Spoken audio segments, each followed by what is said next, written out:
La Muqaddima d'Ibn Khaldoun, la théologie scolastique ou le ilm el-kalam, suite. L'homme qui s'arrête aux causes secondaires sans remonter plus haut reste court dans son progrès et son mérite à juste titre l'appellation d'infidèle. Qu'il nage dans l'océan de la spéculation et de l'investigation en étudiant ces matières, qu'il en recherche une à une les causes et les influences de ces causes, cet homme, je le déclare positivement, court à sa perte. Voilà pourquoi le législateur nous a défendu l'investigation des causes et ordonné de ne croire qu'à l'unité absolue de Dieu. Dit, Dieu est un, Dieu est l'Éternel, il n'a point enfanté et n'a point été enfanté, il n'a pas d'égal. Coran, sourate 112.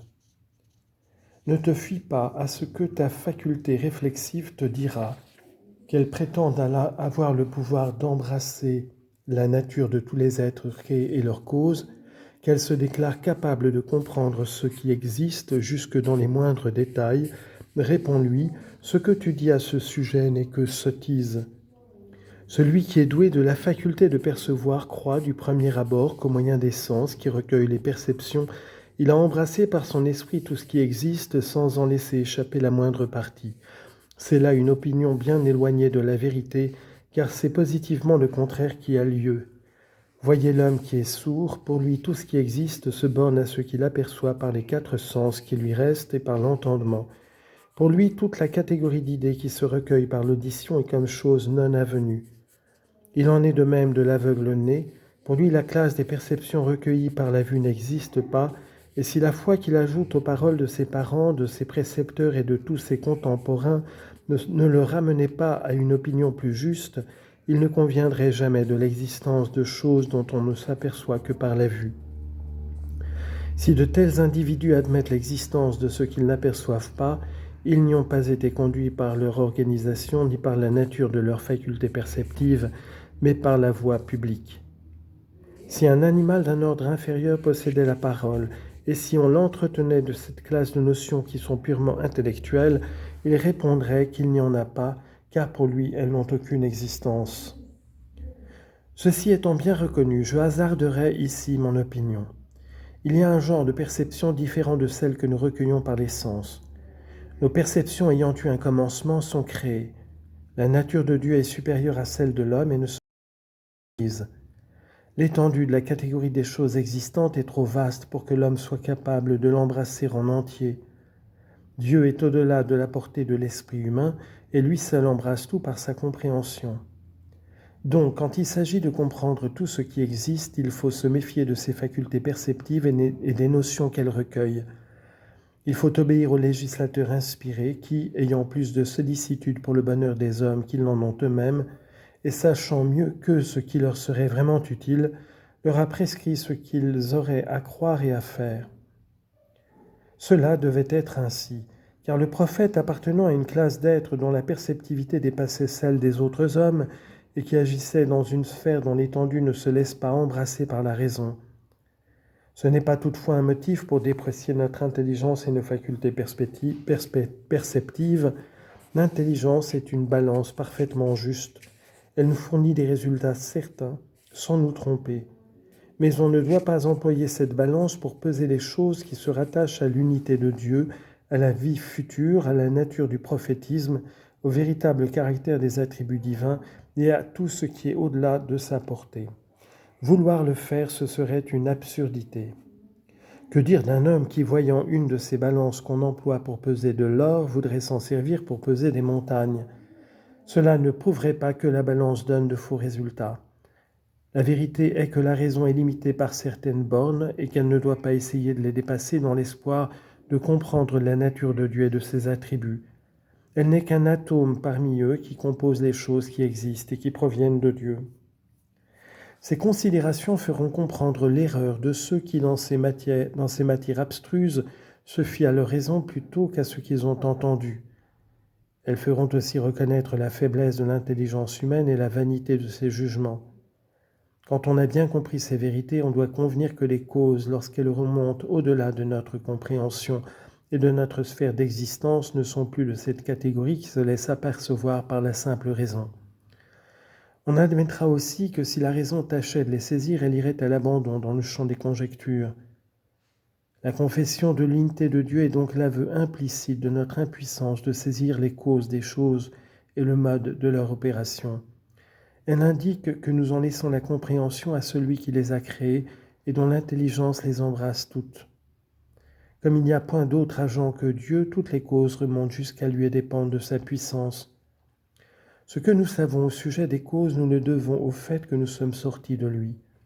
Ces observations feront comprendre la pensée d'un profond investigateur de la vérité qui disait « L'impuissance de percevoir est un mode de perception ». Dans le dogme de l'unité de Dieu, ce n'est pas la foi envisagée seulement comme une simple déclaration affirmative qu'il faut considérer, car elle n'est alors qu'un accident de l'âme. Ce dogme n'y est pas parfaitement établi tant qu'il ne lui a pas communiqué une dualité, celle de la foi, et que l'âme ne se l'est pas assimilée. C'est ainsi que les bonnes œuvres et les pratiques de religion nous ont été prescrites dans le but de nous former à l'obéissance et à la soumission, et d'éloigner de nos cœurs toute préoccupation, excepté le service de l'être adorable, de sorte que nous, simples aspirants qui essayons de marcher dans le sentier de la vérité, nous puissions devenir parfaits en science et en religion. Il y a autant de différences entre la connaissance des dogmes de la foi et la réalité, c'est-à-dire la croyance intime à ces doctrines, qu'entre la profession et l'appropriation. Expliquons-nous. Beaucoup de personnes savent que montrer de la compassion envers les orphelins et les malheureux rapproche l'homme de Dieu. Comme la compassion est une vertu fortement recommandée, on prétend la pratiquer. On en reconnaît l'importance et l'on se rappelle les passages de la loi qui l'ordonnent. Et cependant, si l'on voyait un orphelin ou un pauvre malheureux, on serait plus porté à le fuir et à éviter sa rencontre qu'à essuyer ses larmes.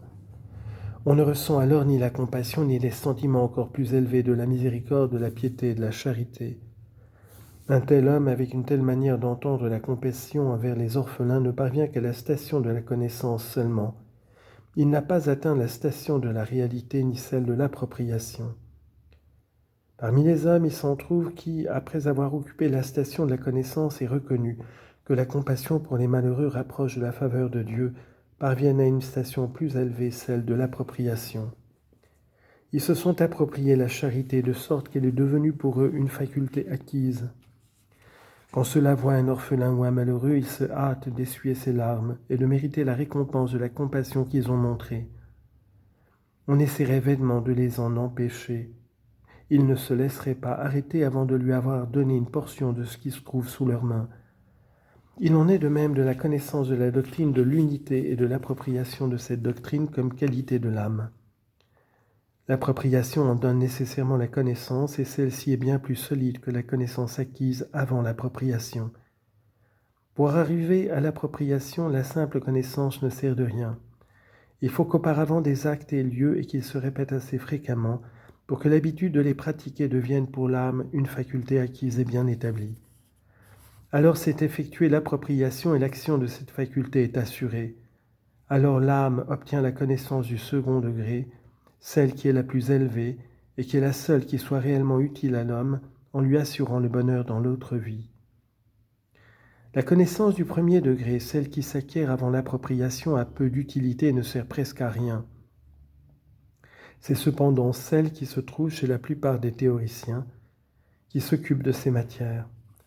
La connaissance réellement utile est celle qui, née de la piété, a des effets positifs. Voilà comment on se perfectionne dans la pratique des devoirs que le législateur inspiré a imposés aux hommes. Nous ne possédons d'une manière parfaite les dogmes auxquels nous sommes tenus à croire qu'après en avoir obtenu cette connaissance du second degré, celle qui résulte de l'appropriation.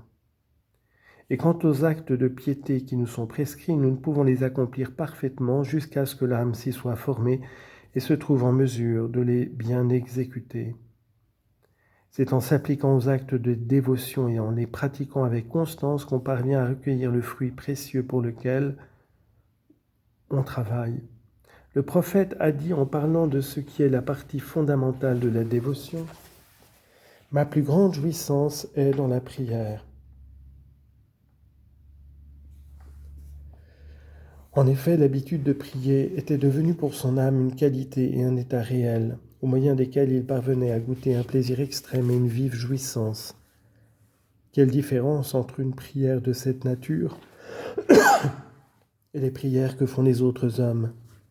Qui pourrait les aider à en faire une semblable? Malheur à ceux qui sont distraits en faisant leurs prières. Seigneur Dieu, aide-nous de ta grâce et dirige-nous dans la voie droite, dans la voie de ceux que tu as favorisés, de ceux qui n'ont pas encouru ta colère et qui ne se sont pas égarés. Amen. Sourate numéro 1. Ce que nous venons d'exposer montre qu'à l'égard des prescriptions du législateur, l'essentiel pour l'âme est d'acquérir une faculté qui s'y tienne solidement et qui produise une connaissance indispensable, celle de l'unité divine, dogme dont la croyance suffit pour nous procurer le bonheur éternel. Cette assimilation est vraie par toutes les prescriptions, tant celles qui concernent l'âme que celles qui concernent le corps. On comprend alors que la foi, principe et base de tous les devoirs imposés par le législateur, représente cette faculté acquise.